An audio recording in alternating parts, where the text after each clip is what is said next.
Guys, അപ്പോൾ ഇതാണ് mini rechargeable fan. അപ്പോൾ ഇതിൻ്റെ ഡീറ്റെയിൽ മൊത്തം നിങ്ങൾക്ക് ഞാൻ പറഞ്ഞു തരാം. അതിനു മുമ്പ് ചാനൽ എല്ലാവരും ഒന്ന് സപ്പോർട്ട് ചെയ്യുക. അപ്പോൾ ഇതുപോലെ വെറൈറ്റി വീഡിയോകളായിട്ട് നിങ്ങളുടെ മുമ്പിൽ ഞാൻ വീണ്ടും വരുന്നതായിരിക്കും. അപ്പോൾ അധികം വയ്യാണ്ട് വീഡിയോ ആയിട്ട് പോകാം. ഗൈസ്, ഓപ്പൺ ചെയ്യുമ്പോൾ തന്നെ ഇതുപോലെയാണ് കാണുന്നത്. ഇത് നമുക്ക് കയ്യിൽ ഹോൾഡ് ചെയ്യാൻ പറ്റിയ ഫാനാണ്. എവിടെയും കൊണ്ടുപോയി നടക്കാം.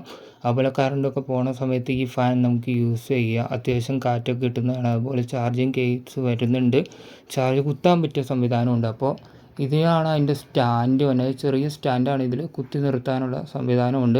അതുപോലെ ഞാൻ പറഞ്ഞ പോലെ ഇതാണ് അതിൻ്റെ ചാർജിങ് കേബിൾ വന്നത്.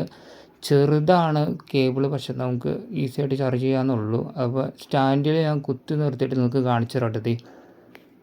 ഇതുപോലെ നിൽക്കും. പക്ഷെ കയ്യിൽ ഹോൾഡ് ചെയ്യാനാണ് ഏറ്റവും നല്ലത്.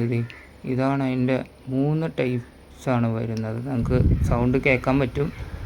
ആദ്യം കുറച്ച് കാറ്റ് വരും, കഴിഞ്ഞിട്ട് പിന്നെ ആ സ്വിച്ചിൽ പിടിച്ച് വെക്കുമ്പോൾ കുറച്ച് കാറ്റ്, അത്യാവശ്യം നമുക്ക് കാറ്റ് കിട്ടും. പിന്നെ LED മോഡലും കൂടിയാണ്. ഇത് കണ്ടോ, ഫാൻ ഓൺ ചെയ്യുമ്പോൾ തന്നെ നമുക്കൊരു ബ്ലൂ ലൈറ്റ് നമുക്ക് കാണാൻ പറ്റുന്നുണ്ട്. കണ്ടതായി ബ്ലൂ ലൈറ്റ് കാണാൻ പറ്റുന്നുണ്ടോ? അതുപോലെ തന്നെ ഈ ഫാൻ ചാർജ് ഇടുമ്പോഴും വേറെ കളറായി മാറും, റെഡ് ലൈറ്റായി മാറും. കണ്ടോ, റെഡ് ഇങ്ങനെ മിന്നിക്കൊണ്ടിരിക്കണമല്ലോ. അപ്പോൾ ആ റെഡിൻ്റെ ഒപ്പം ഞാൻ ചാർജിലിട്ട് ഞാൻ ഓൺ ചെയ്തപ്പോൾ വീണ്ടും കളർ മാറിക്കൊണ്ടിരിക്കും. അങ്ങനെ പ്രത്യേകതകളൊക്കെ ഉണ്ട്. അപ്പോൾ ഈ വീഡിയോ എല്ലാവർക്കും ഇഷ്ടപ്പെട്ടെന്ന് വിചാരിക്കുന്നു. ഇനി വെറൈറ്റി വീഡിയോകളായിട്ട് വീണ്ടും കാണാം ഗൈസ്. See you.